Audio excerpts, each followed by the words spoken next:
Hoje o nosso convidado é alguém que conhece o Congresso Nacional por dentro. Um parlamentar com mais de 2 décadas de experiência e presença constante nas decisões estratégicas que moldam o futuro do Brasil. Ele construiu uma trajetória que conecta o setor privado, a educação, a política pública. Antes mesmo de ganhar projeção nacional, já ocupava cargos relevantes na administração pública, como a Secretaria de Transportes do Estado do Rio de Janeiro. No parlamento, tornou-se referência em temas que, como desenvolvimento econômico, segurança energética e modernização do Estado. É uma das vozes mais ativas na defesa de um Brasil mais eficiente, inovador e menos burocrático. Também se destacou por sua atuação na área da segurança pública, defendendo o uso da tecnologia e o rigor legislativo no combate ao crime organizado. Seu trabalho o colocou entre os 100 parlamentares mais influentes do Congresso Nacional, um reconhecimento reservado a quem participa das grandes decisões do país. Carioca, apaixonado pelo Rio de Janeiro, flamenguista e portelense, ele carrega um lado humano e cultural que vai muito além da política. Hoje o nosso podcast recebe um carioca que ajuda a pensar o Brasil do presente e do futuro, o deputado federal Júlio Lopes. Barbosa, como é que resolve? Tem coragem que desenvolve. Barbosa, como é que resolve? O Rio melhora quando o povo se move. Barbosa, como é que resolve?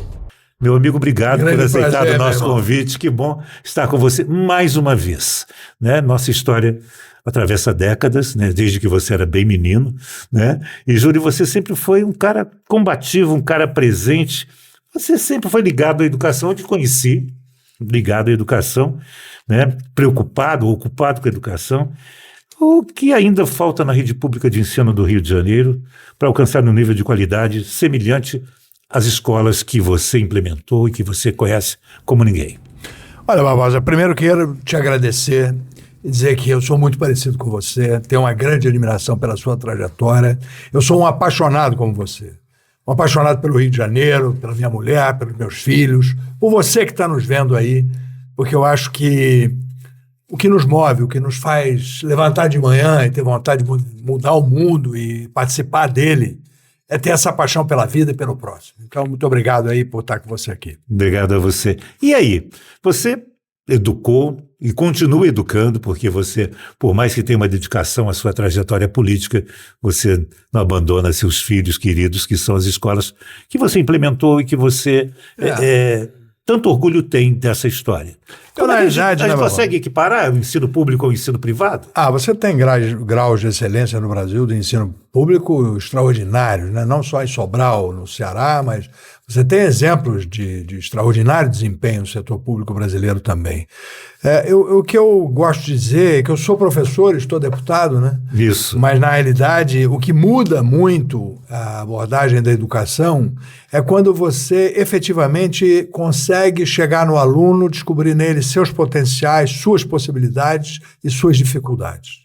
Minha mãe era professora, Barbosa, e ela sempre disse: você nada vencerá se focar na dificuldade. Focando na possibilidade, você transforma a vida do aluno, transforma a vida do país.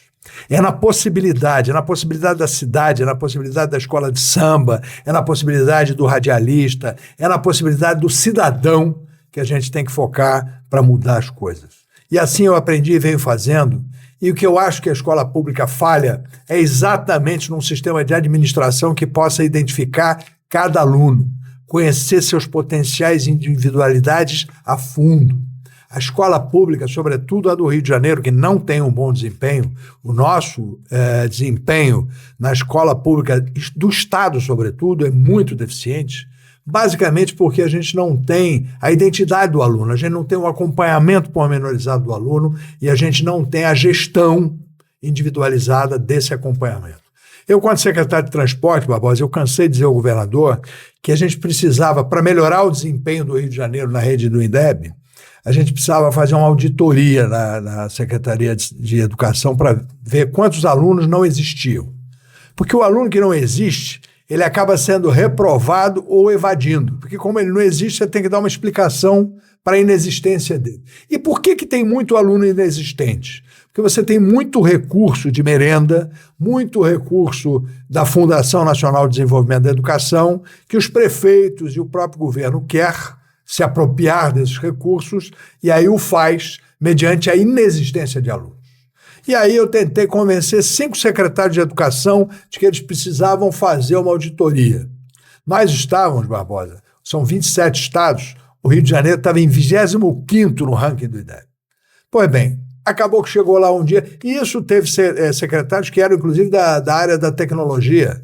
A Tereza, que era presidente do Proders, eu conversei com ela muito, vamos fazer uma auditoria, vamos verificar, e ela nada.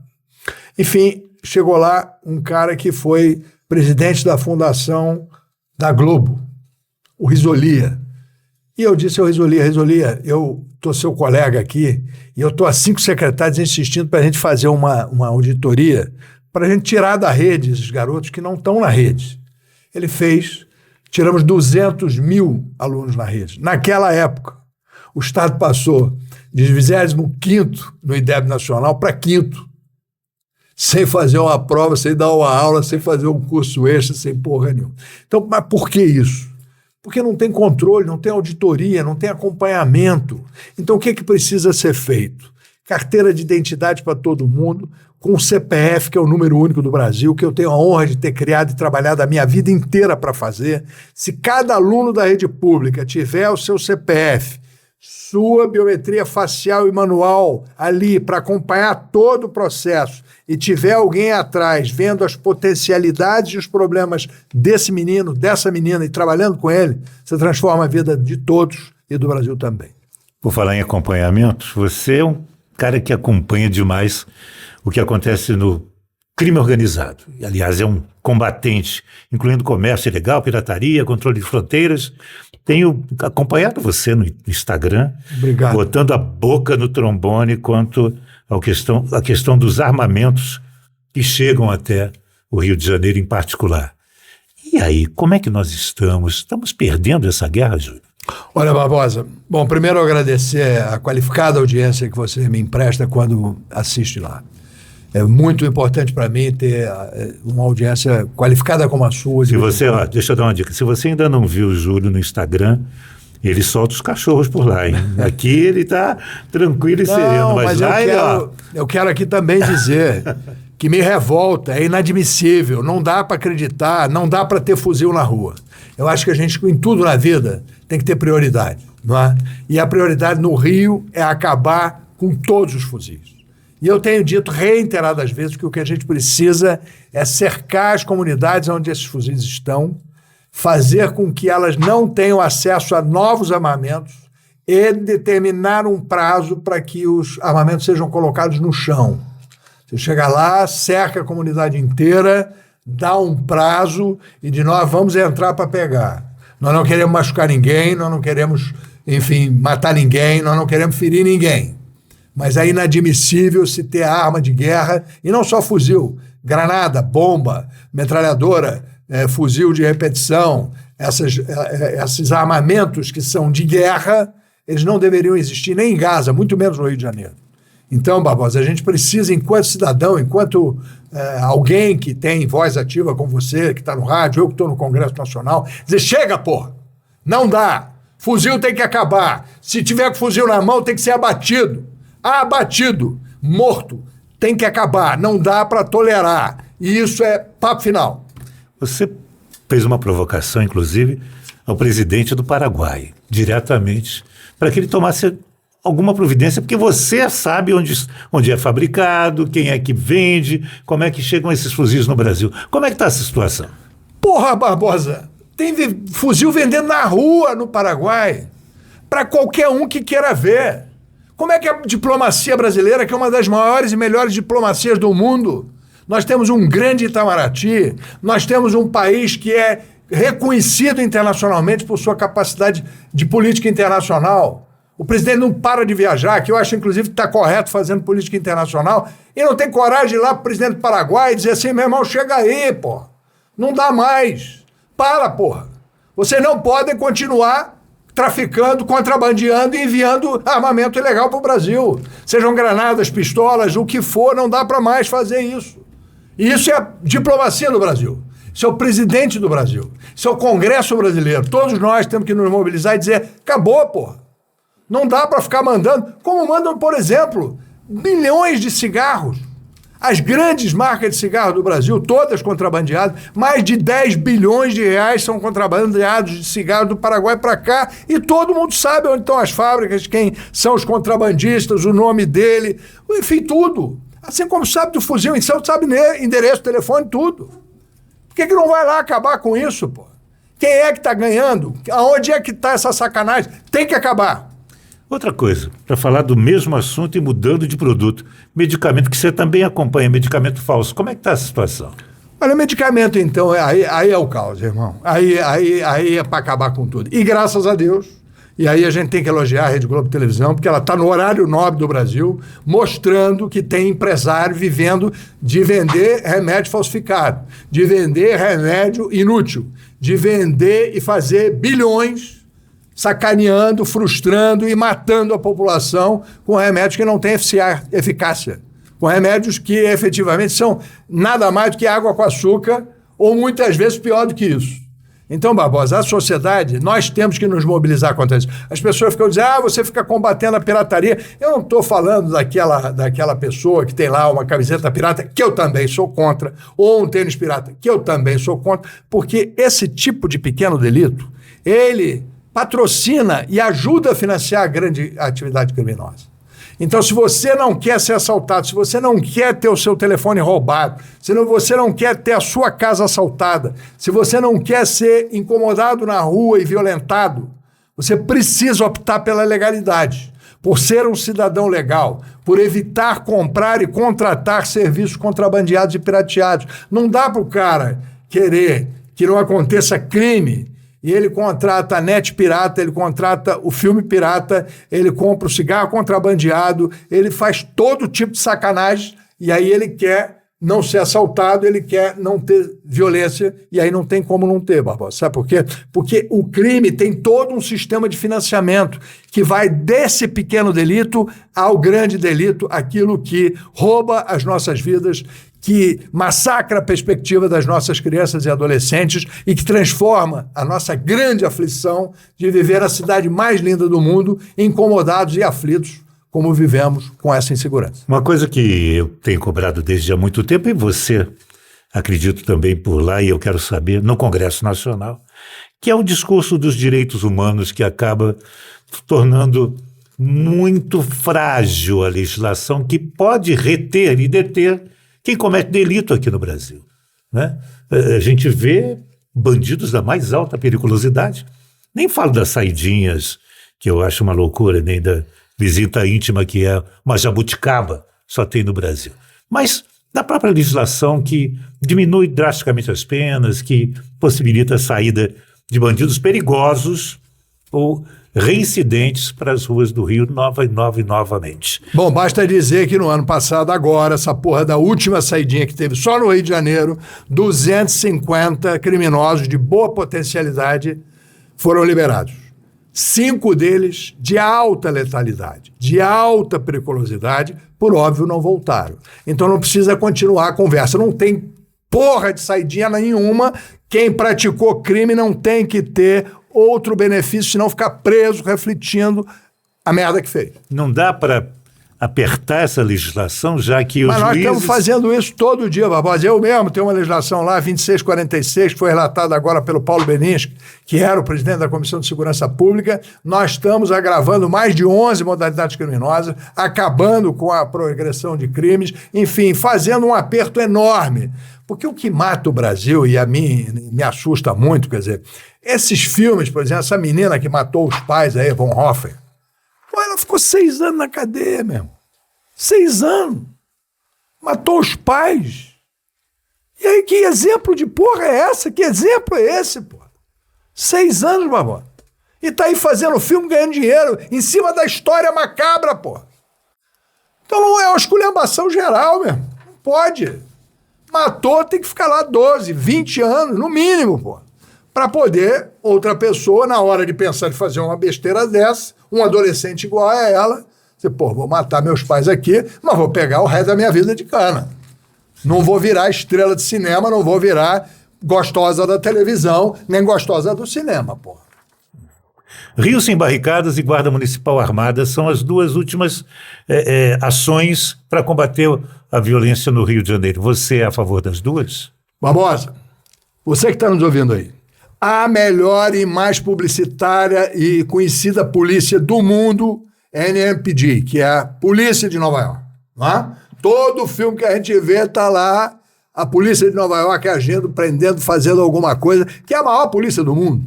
Porque é a maior cidade do mundo, então ela tem notoriedade, ela tem efetiva autoridade. E a municipal, o governador do estado de Nova York, que no caso agora é uma governadora, não tem nada a ver com isso. É um jovem, inclusive indiano, né, de origem agora, que é o... Indiano não, muçulmano de origem, que agora é o prefeito de Nova York com 30 e poucos anos, que vai tomar conta da maior polícia do mundo. E não tem porquê, o Rio de Janeiro já deveria ter uma polícia municipal armada e qualificada há muito tempo.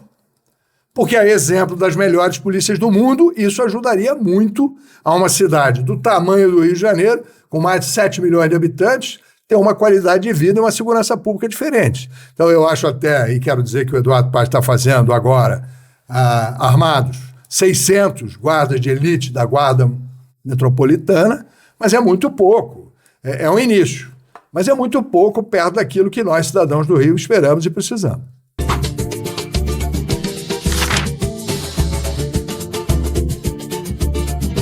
Estamos conversando com o deputado federal Júlio Lopes e agora eu quero saber da história. São quantos anos de mandato, Júlio? Olha, eu vou para o 6º mandato, né? Eu perdi uma eleição e então seria para o 7º, né? Então é muito animado, sempre animado, Barbosa, a gente tem que levantar animado, senão não vale a pena. O que mudou desde a primeira vez que você chegou lá para os dias de hoje? Olha, há uma lenda, né, de que Ulisses conversava com os amigos dizendo, espera para ver o próximo e você vai ver que vai piorar um pouquinho. Então, eu não quero acreditar nisso, Barbosa, eu acho que são congressos diferentes, são parlamentos diferentes, mas também com benefícios diferentes e com tecnologias diferentes. A verdade hoje lá é muito engraçado porque a gente só vê os caras fazendo assim. Ó. Tem cara que nunca fez uma lei, que só fica com o telefone ligado o tempo todo, é uma outra dinâmica. E eu não estava sabendo me mexer com nada desse negócio, não sabia fazer nada. Tirar como é que é o nome? Fazer esse selfie. Selfie, isso. Exatamente. Nada, zero. Graças a Deus eu estou aprendendo, estou tentando crescer na rede e até muito obrigado por você ter me convidado para vir aqui, porque isso é um esforço que a gente tem que fazer também, né? E é de se adequar a essas novas mudanças. Então hoje o Congresso, ele é muito mais reflexo dessas novas tecnologias, né? Está aí o Nicolas para mostrar, é um rapaz com 30 anos, eu até reconheço na trajetória dele muito mérito, porque ele tem oratória, ele tem ousadia, ele tem coragem, ele tem um mérito grande, né? E antes dele, você vê o pessoal lá, o Kim Kataguiri, do MBL. Então, você vai vendo que o Congresso vai se modificando à medida em que as tecnologias vão se modificando, que a eleição vai se transformando e o processo social vai se modificando. Então, o que eu tenho como velho hoje, querendo disputar o 6º mandato no Congresso Nacional, é que me atualizar e me cercar de jovens e tentar fazer com que a gente possa entender, interpretar e agir melhor de acordo com essas tecnologias e essa juventude. Tem muita coisa ainda pela frente, a gente espera pelo Rio de Janeiro que você tenha mais mandatos e brigue mais por nós. Mas nesse tempo todo, qual foi sua decisão mais difícil no Congresso Nacional? Olha, eu tive muitas decisões bastante difíceis. Eu quero dizer a você, e com muito orgulho, eu tive um papel chave no impeachment da Dilma. Chave. Porque o meu partido, e notoriamente o Ciro Nogueira, que é o presidente do partido, queria continuar apoiando a Dilma. E o próprio Dornelles, que era meu padrinho e que eu respeito muito e tem um amor enorme, que está lá no céu nos ouvindo, nos acompanhando, ele achava que era uma loucura caminhar para isso. Mas eu realmente achava aquele governo uma ofensa a minha ação no Congresso Nacional, sobretudo porque eu vinha fazendo um trabalho, Barbosa, para a identidade única do Brasil. Cada brasileiro tinha, e tem até hoje, lamentavelmente, porque ainda não acabou totalmente, 23 documentos para tratar da sua identidade. 23 formas de se confundir, de fazer desadministração, de perder o controle de qualquer coisa. Eu sou obcecado em controle, obcecado em regularização, em coordenação. A Dilma vai e manda um programa para o Congresso Nacional querendo acabar com o CPF e para gastar 5 bilhões de reais para criar um número novo para o Brasil, que seria o 24º número.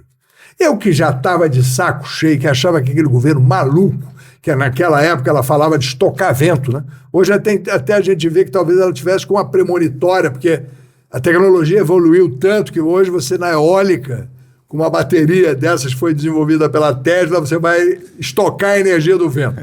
Mas naquela época era burrice mesmo, né? Era loucura. E eu, então, vendo aquilo tudo, fui me posicionando cada vez mais contrariamente, e havia um deputado do Rio Grande do Sul, que era presidente de uma cooperativa do Rio Grande, que era do meu partido também, e nós dois começamos a nos insurgir dentro do partido pelo impeachment. E fomos assim fazendo sucessivamente, como água em pedra dura, água em pedra mole, enfim, água mole em pedra dura, nós acabamos convencendo o partido de mudar de posição, e aí quando o PP muda de posição naquela discussão do impeachment, tem vários jornais nacionais, enfim, a gente participando daquele momento, muda-se todo o momento político ali daquela discussão. Enfim, eu acho que foram momentos importantes que nós vivemos ali, e muitos outros, quer dizer, quando a gente discute lá agora, por exemplo, tive a honra de participar da reforma tributária, eu quero dizer a quem está te acompanhando, Barbosa, nós viveremos num país melhor em curto prazo. O Brasil tem avançado muito e a gente no Congresso Nacional tem feito coisas muito melhores do que você tem informação aí pelos jornais. A reforma tributária do Brasil, é óbvio, nós ainda vamos ter que nos acostumar com ela, nós vamos ter que nos adaptar a ela, mas ela vai fazer o Brasil ter um grande desenvolvimento, uma aceleração enorme, e principalmente porque nós estamos eletronizando e digitalizando os meios de pagamento e o recolhimento de impostos. Vai ser tudo digital, não é? O imposto vai ser recolhido automaticamente e muitas vezes ele vai ser reembolsado automaticamente para o cidadão. E isso tudo vai mudar a vida do Brasil. E eu tenho muito orgulho de ter participado disso, mas a grande obra mesmo que eu acredito que eu contribuí muito é essa questão da identidade única. Para você ter uma ideia, Barbosa, só na saúde, nós somos hoje 215 milhões de brasileiros. Nós tínhamos 360 milhões de carteiras do SUS. Então haviam 100 e tantos milhões de números errados, equivocados, que fazem com que a saúde do Brasil, a exemplo da saúde, da educação, seja uma zona. E nós temos o melhor e maior sistema de saúde pública do mundo. O SUS é o melhor sistema de saúde pública do mundo. É o mais justo, é o mais abrangente. Só é o mais atrapalhado e mal dirigido, sobretudo porque não tinha um número único, não tinha uma verificação das próteses, das órteses, de todo o medicamento ministrado, de uma farmácia pública bem administrada. Agora não, Barbosa. Está sendo exterminado nesse momento até março, e com muita honra do meu trabalho, mais de 150 milhões de números do SUS inexistentes, fazendo com que cada brasileiro tenha um só número para a sua saúde, que é o CPF, podendo, a partir de agora, cada brasileiro avaliar a saúde que está recebendo, o exame que está fazendo, se o atendimento da UPA foi bom, se o atendimento do hospital foi bom, se ele recebeu aquela prótese, se ele recebeu aquela órtese, se ele recebeu ou não aquele tratamento. E isso, Barbosa, eu tenho convicção, vai mudar a saúde do Brasil, catapultá-la para um outro patamar de tecnologia e de atendimento. Só um país mais digital será um país mais igual. Você citou o caso da Dilma e as decisões que poderiam impactar, pelo menos uma, de forma absurda, não só a vida do brasileiro, como os cofres públicos, que também são a vida do brasileiro. Agora, no Congresso Nacional, que é diferente hoje em dia, está empoderado, né? É um Congresso que tem mais chance de lidar, não só com as leis, mas com as verbas também. Há como fazer um planejamento de longo prazo para alguma coisa, como você, que investiu, às vezes, mandatos e, por causa da sua persistência, conseguiu alguma política pública boa? Ô Barbosa, eu só penso a longo prazo, tudo que fiz e faço, infelizmente, muitas vezes eu tenho muitos amigos que dizem, porra, não dava para tu arranjar um tema com mais apelo eleitoral? Não dava para você arranjar uma coisinha mais fácil para a gente explicar para o povo o que você está fazendo? Mas, Barbosa, eu gosto de atuar com aquilo que verdadeiramente acredito que muda a vida das pessoas e que transforma o país, que são as grandes atividades econômicas, o avanço energético brasileiro. Tem um trabalho grande na minha biografia sobre o sistema nuclear brasileiro. O Brasil é uma potência nuclear. As pessoas não sabem disso. Nós somos um dos 6 únicos países do mundo que sabem enriquecer urânio até 20%. O urânio, para tocar uma usina nuclear, precisa ser enriquecido até 5%. Nós vamos até 20% e poderíamos ir até a bomba nuclear. Enfim, o Brasil é uma potência nuclear porque tem uma quantidade de urânio. A gente tem 360 mil toneladas de urânio cubadas, quantificadas e prontas para serem extraídas. Você que está ouvindo aqui o post do Barbosa, tem uma ideia de quanto custa 1 quilo de urânio? 1 quilo de urânio. Tem uma ideia? Nenhuma. 1 quilo de urânio nessa xícara aqui, Barbosa. Uma xícara dessa de urânio dá mais de 1 quilo. Porque ele é altamente... A densidade do urânio é enorme. $220, 1 quilo. Temos 360 mil toneladas quantificadas. Desde 2015, o Instituto Brasileiro de Geologia publica um livro que diz, olha, está lá naquele lugar e pode ser extraído assim, assim, com essa metodologia e com esse processo. E nós não fomos lá tirar uma porra de 1 quilo, nem 10 quilos, nem nada para o futuro dos nossos alunos, para o futuro dos nossos cidadãos, para o futuro dos seus filhos, dos seus netos. Então, toda essa riqueza que está enterrada, ela precisa ser explorada, ela precisa ser colocada à disposição dos brasileiros. E a minha luta é essa. E aí quando me perguntam, mas por que você está lutando? Estou lutando porque, Barbosa, o maior contrato do Brasil é o contrato de Angra 3. É um contrato de 25 bilhões de reais, que muda a história e a estrutura do Rio de Janeiro. O Rio de Janeiro, se a Angra 3 for feita, passa a ter 70% de energia com base nuclear.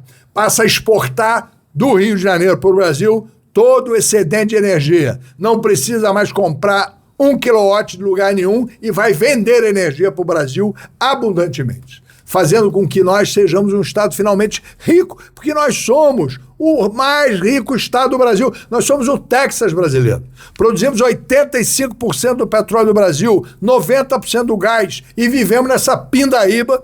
Por quê? Levaram a capital daqui, deixaram a gente com uma mão à frente e outra atrás, cheio de dívida para pagar. Júlio, Banco Master mudou a história do Brasil. Sem dúvida. Não é? Porque o rei está nu. Sem dúvida. O Supremo, o Congresso Nacional e muitas entidades privadas de porte estão expostas. A capacidade financeira, o dinheiro interfere na política no Congresso Nacional? Em que tamanho e de que jeito? Nós devemos nos preocupar ou não? Eu acho que nós estamos todos alarmados, né, Barbosa? Para ser honesto, eu acho que o Brasil está alarmado. Nós todos estamos assustados e revoltados. A gente falou do Nicolas aqui. Eu não acho que foram lá 1 milhão de pessoas em Brasília agora, debaixo de chuva e de raio, fazer esse protesto por causa do Bolsonaro onde ele está. Eu acho que há uma enorme insatisfação no Brasil e o sistema judiciário brasileiro é uma das grandes insatisfações do Brasil hoje. Eu li uma coluna recentemente, né, no Globo, e aí, aliás, quero até exaltar o papel da imprensa brasileira que tem combatido essa falta de postura, essa falta de honra, né? E eu vi um artigo outro dia, você deve ter lido, né? A desonra. Eu vou te falar, Barbosa, me preocupa muito a honra.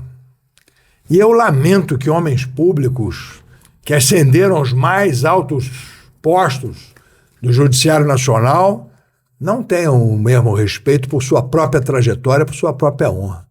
O que a gente vê aí são episódios absolutamente lamentáveis, de envergonhar a qualquer cidadão do mais humilde.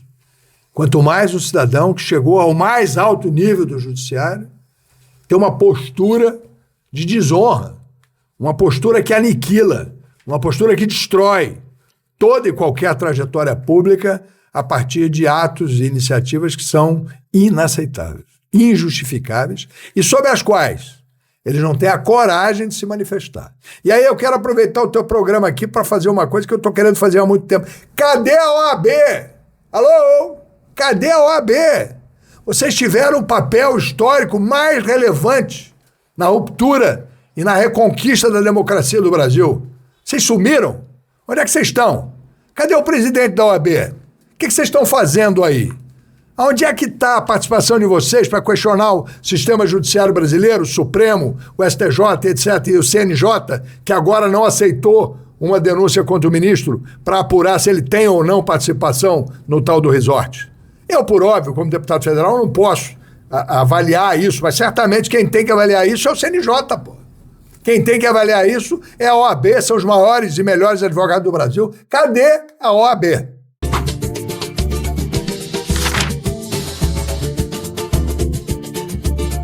Estamos conversando com o deputado federal Júlio Lopes e agora eu quero falar de um assunto que também ele entende, que é empreendedorismo, né? Ele que é um empreendedor, sempre foi e será. Está difícil empreender no Brasil hoje em dia, a burocracia continua sendo um entrave, tem regras demais no sistema. Como é que está o Brasil nesse momento? Como é que a gente faz para a gente valorizar quem empreende, quem aposta em produção? Olha, eu quero começar, né, como a minha mãe dizia, sempre pelo lado bom, pelo lado do melhor potencial, pelo lado da solução e não do problema. A grande alegria que nós temos hoje é que o Brasil é um país de empreendedores. Nós hoje, os nossos cidadãos, talvez até motivados ou sensibilizados por uma evangelização diferente das igrejas mais evangélicas, né, que tem uma outra dinâmica com a questão do recurso. E eu estou falando isso por causa do livro, que aliás é excelente, da Quest, que eu te sugiro ler, sugiro a vocês, O Retrato do Brasil. O Brasil é um país hoje de empreendedores. As pessoas querem ser MEI, elas não querem ser empregadas, elas não querem um vínculo empregatício. Elas têm, até hoje, o Brasil está com o menor nível de desemprego formal das últimas décadas, né? Estamos com menos de 6% de desemprego formal, mas o brasileiro, o médio brasileiro, ele quer hoje empreender, ele quer dirigir o Uber, ele quer, enfim, ter o carrinho dele, ele quer entregar iFood, ele quer se virar para fazer o negocinho dele na internet, e essa é a boa notícia. O Brasil quer empreender, o Brasil quer fazer, e tem muito brasileiro, até muitos jovens aí, fazendo sucesso, vendendo empresas por bilhões. Nós temos mais de 20 unicórnios brasileiros, que são empresas pequenininhas que viraram empresas bilionárias de bilhões de reais. Agora, claro que não é fácil empreender no Brasil. Claro que sobreviver no Brasil é muito difícil. Mas a gente precisa ver pelo lado bom. Tem oportunidade, o Brasil está se desburocratizando. Agora mesmo, eu estou falando com vocês aí, essa questão do número único do brasileiro, você vai simplificar todos os registros e toda forma de relação com o Estado. Diz lá na minha lei, você vai ter o direito de não permitir que o Estado lhe demande ou lhe peça qualquer outro número ou qualquer outro documento que não o seu número do CPF. O Estado, a partir dessa lei, está proibido de te pedir qualquer outro documento. Eu tenho uma moça que trabalha comigo, super competente lá em Brasília, ela é mãe de um menininho que eu sou fã, o Isaac. Ela foi matricular o Isaac na creche. Aí, pô, ela tem a carteira de identidade do Isaac, ela tem o CPF do Isaac. Chegou lá, e isso em Brasília, lá na capital federal. A senhora dona da creche lá, enfim, a diretora da creche pública, não, eu só posso matricular aqui se tiver a certidão de nascimento. Porra de decisão de nascimento. Pelo amor de Deus. Se a burocracia na veia, se a mulher tem a carteira de identidade, que está escrito que o menino nasceu no dia tal, assim, no tal lugar, acabou, babou, não tem que perguntar mais nada, tem que matricular a criança e seguir a vida, porra. Porque ela trabalha comigo, tem condições, foi lá e voltou 3 vezes, foi procurar, acabou achando registrando a certidão de nascimento do menino e matriculou. Agora imagina uma senhora doméstica, ou uma senhora que tem dificuldade de mobilidade, que tem um problema qualquer, que perdeu a porra da certidão, que não serve para nada, porque não faz sentido nenhum. O cara tem uma certidão de... Nós que já temos 60 anos, imagina se a gente tem certidão de nascimento, pô. Para que é isso? Aí eu fiz um ofício esculhambando lá o governo, esculhambando a secretaria, esculhambando todo mundo, porque é esse vício da burocracia, é esse vício de te pedir tudo.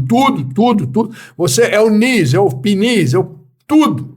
E aí eu acho até engraçado, eu fui no Valdir de Damos, ele era secretário nacional de defesa do consumidor.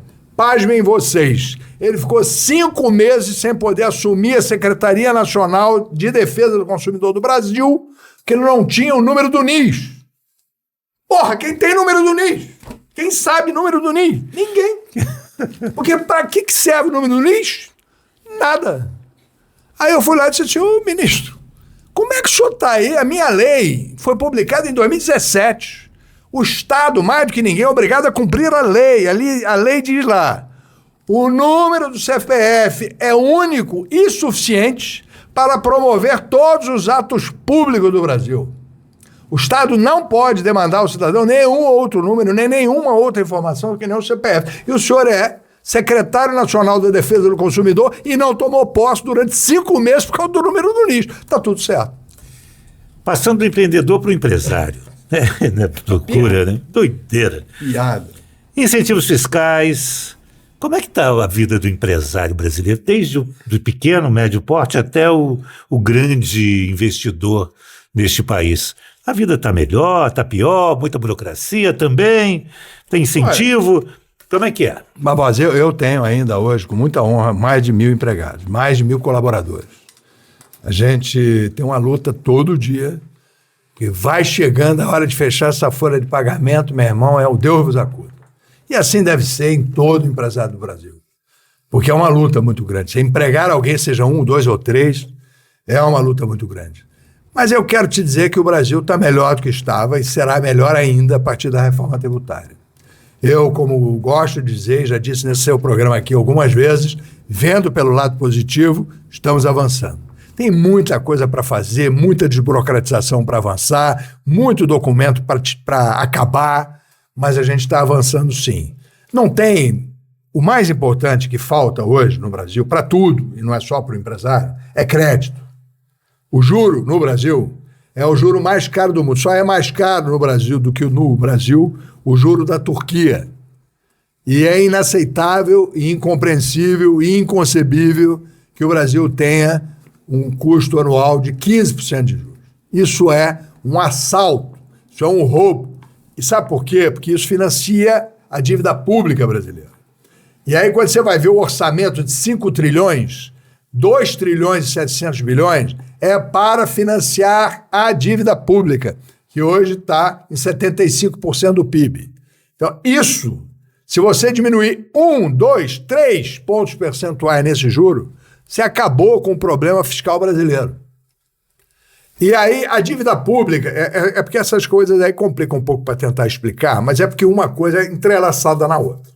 Por que o juro é o que é? Por que é 15% de juros? Porque o Brasil é uma anarquia fiscal. Então, nós temos que fazer, e eu tenho um projeto, que é um projeto para rever o problema fiscal brasileiro. Então, o que a gente tem que fazer? Desindexar as contas públicas do aumento do salário mínimo. Por quê? Porque as contas públicas, sobretudo da Previdência, qual é o grande problema do Brasil? É o financiamento da Previdência Social. O Brasil perdeu o bônus da juventude. O Brasil hoje já é um país, começando a ser um país de meia-idade. Um país que foi um país de jovens, hoje já é um país de meia-idade. E quando chegar em 2040, nós começaremos a ser majoritariamente sexagenários. Então hoje, o problema da Previdência, para quem não está acompanhando, nós temos lá 3.300.000 brasileiros na fila para se aposentar. Todo ano chegam para se aposentar 6% de novos entrantes.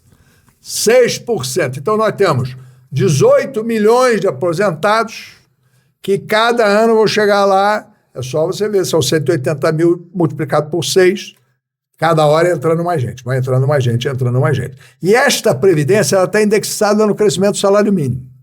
Se a economia cresce 2,5% e o número vegetativo da Previdência cresceu 6%, o rombo já é de 8,5%. Se o Brasil cresceu 2, nós ficamos devendo 6. Desculpa, é complicado, mas modéstia à parte, isso é uma coisa que eu entendo e que eu vou reformar, se Deus quiser, e fazer um grande ajuste fiscal no Brasil. O Brasil não pode continuar remunerando os aposentados. Lamentavelmente, eu não tenho nada contra aposentado. O aposentado precisa ter a garantia da sua aposentadoria, mas é a aposentadoria corrigida pela inflação. Não dá para ter ganho real na aposentadoria porque não tem quem pague. Não tem quem pague. A média hoje de nascimentos dos brasileiros é 1,4 brasileiro por casal.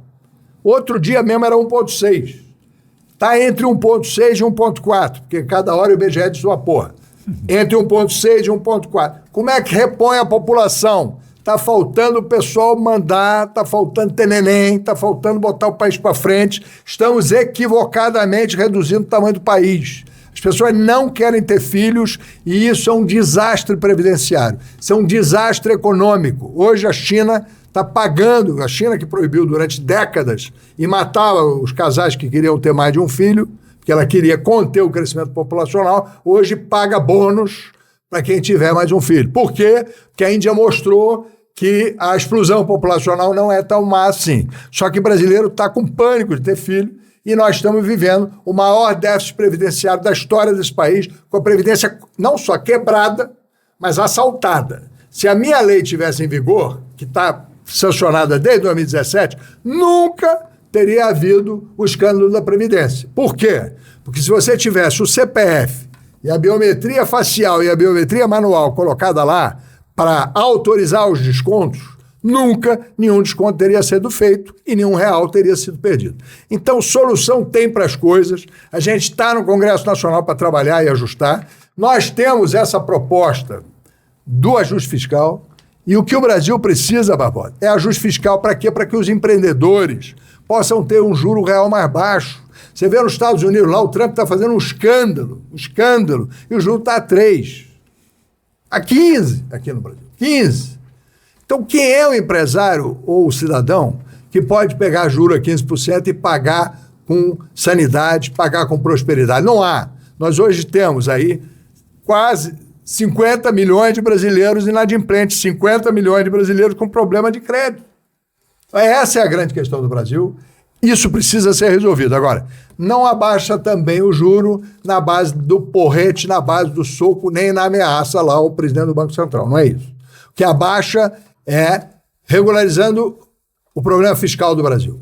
Se cortar o déficit fiscal brasileiro, que é tirar o ganho real da aposentadoria, dos programas sociais, do Minha Casa Minha Vida, do Bolsa Família... Minha Casa Minha Vida eu misturei tudo, não tem nada a ver. Do Bolsa Família e do BCP, que é um programa importantíssimo. Eu quero dizer, hein, reconheço que o Lula está se elegendo pela 3ª vez e ele, de fato, fez salvaguardas importantíssimas para os cidadãos mais pobres do Brasil e criou instrumentos importantíssimos na defesa da cidadania. Só que eles não podem continuar sendo financiados com salário mínimo, porque é isso que quebra o Brasil, que está quebrado, é por isso. Não é a economia que se faça que consiga botar esse país para frente. Eu quero aqui falar uma coisa que as pessoas não acompanham. O Brasil tem uma performance de faturamento, é como se fosse um cidadão que não para de ganhar dinheiro, está ganhando mais dinheiro sempre. Nós, até o ano passado, em dezembro, nós chegamos a um faturamento do país 3% maior em termos reais. Então, o Brasil cresceu, em termos reais de arrecadação, 3%, mas gastou 6%. Então, o problema não é o que arrecada, é o que gasta. Então, cada vez nós pagamos mais imposto, e o Brasil gasta mais e cobra mais imposto. Então, essas coisas que estão desajustadas. Mas eu ainda assim, Brasil, Barbosa, quero dizer, você vai viver melhor, o Brasil será melhor.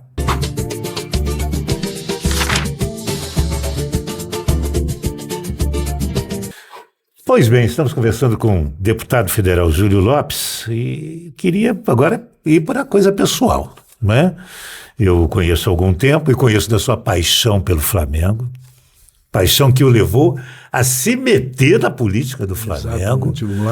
Eu acompanhei de perto a pedreira que é a política de um clube do tamanho da importância do Flamengo por dentro. É verdade. É porque tem todo tipo de bicho lá, desde jacaré até cobra d'água. Né? É isso aí. Tem de tudo ali.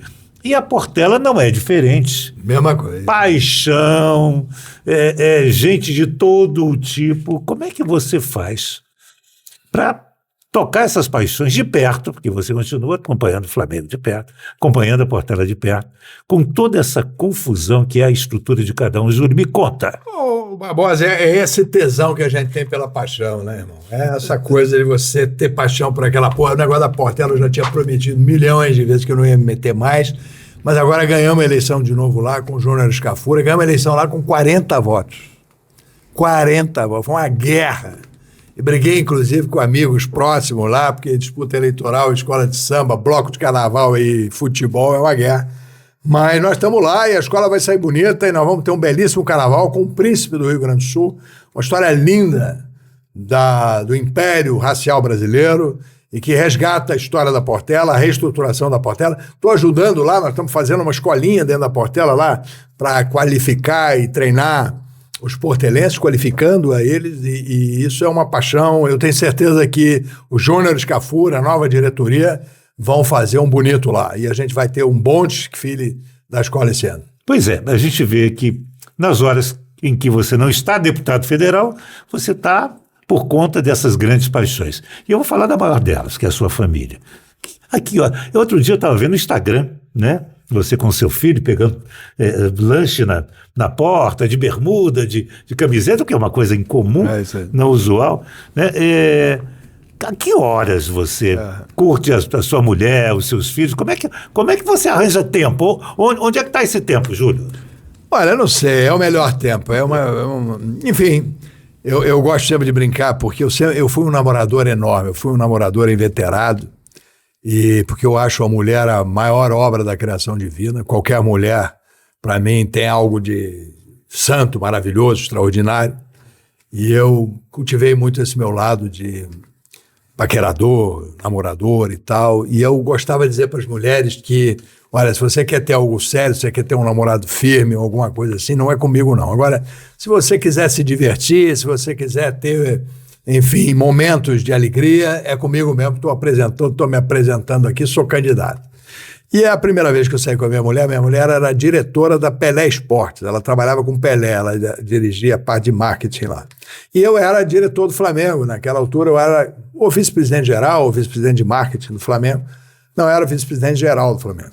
E eu tinha contratado o Pelé para fazer um roadshow internacional para apresentar o Flamengo para o mundo, nessa perspectiva de internacionalização que hoje está aí.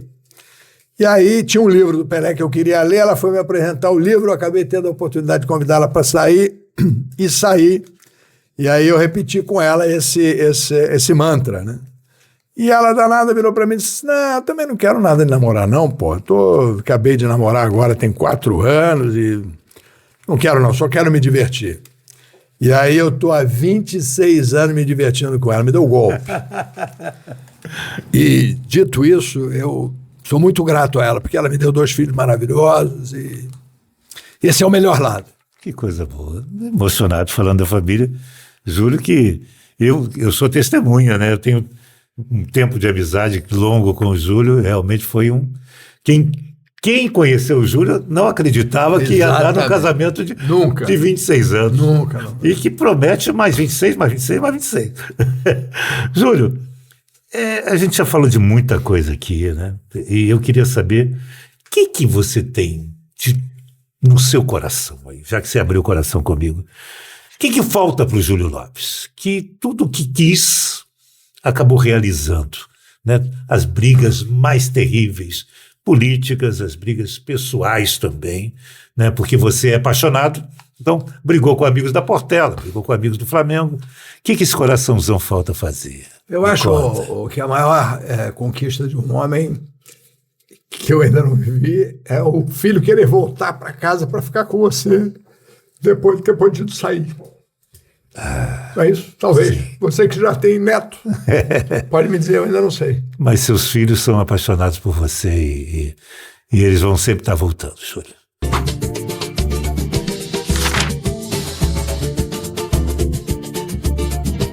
Júlio, você falou da Portela, mas e o Flamengo, rapaz? Você viveu fortes emoções no Flamengo. Me fala de alguma. Não, as maiores emoções da minha vida. Eu gosto sempre de brincar e falar com muito carinho, com muito amor, que os maiores momentos, a pessoa que eu mais amei na minha vida era o meu avô. Meu avô era o maior rubro-negro do mundo, era um espanhol, mas ele era doente pelo Flamengo e talvez os momentos mais felizes que eu passei na infância foi com ele assistindo o Flamengo. Por isso que eu fiquei tão rubro-negro. Pois é. Eu já tive a oportunidade de comentar isso com as pessoas, quer dizer, se você disser assim, mas você lembra dos times, você lembra do jogador, eu lembro dos momentos que vivi com ele. Eu acho que essa que é a grande lição e que é a grande relação que o Flamengo oferece a esses 50 milhões de apaixonados. É o momento de ir em família e com as pessoas que mais amamos, né? Compartilharmos aqueles momentos, aquela emoção, aquela apreensão, aquela vibração, aquele sofrimento. Eu acho que é isso que dá ao Flamengo a dimensão que ele tem, é exatamente essa vivência que cada rubro-negro tem com o seu rubro-negro mais próximo. Que é a história das cornetas? Me conta essa história. Essa história é sensacional. A gente estava num momento muito difícil, naquele momento o Vasco tinha uma relação dura conosco, né? O Vasco tinha tido na administração lá do nosso Eurico Miranda, né? O Vasco vinha muito bem e a gente vinha sofrendo um bocado com o Vasco. E aí nós tínhamos uma disputa muito dura e eu então bolei com os meus amigos lá, os parceiros que eu tinha na época, de fazer algo para assustar o Vasco. E nós bolamos comprar cornetas. E aí compramos 15 mil cornetas, aquelas vuvuzelas. Meu Deus! E infestamos o Maracanã de vuvuzela. E aí toda vez em que o Vasco pegava na bola era aquele... E isso foi uma pressão extraordinária, até que no 47º minuto, o nosso extraordinário, campeoníssimo, maravilhoso Petkovic vira e faz o gol da vitória naquela cobrança, naquela falta inimaginável, incrível, maravilhosa, que eu tenho certeza que todos os rubro-negros guardam no coração como um dos maiores e melhores momentos da história do Flamengo. Então você foi o 12º jogador. Não, eu não, mas eu ajudei ao 12º jogador a pitar com mais força, com mais fé, com mais vontade. Isso me enche de alegria, porque nós fizemos isso juntos, né?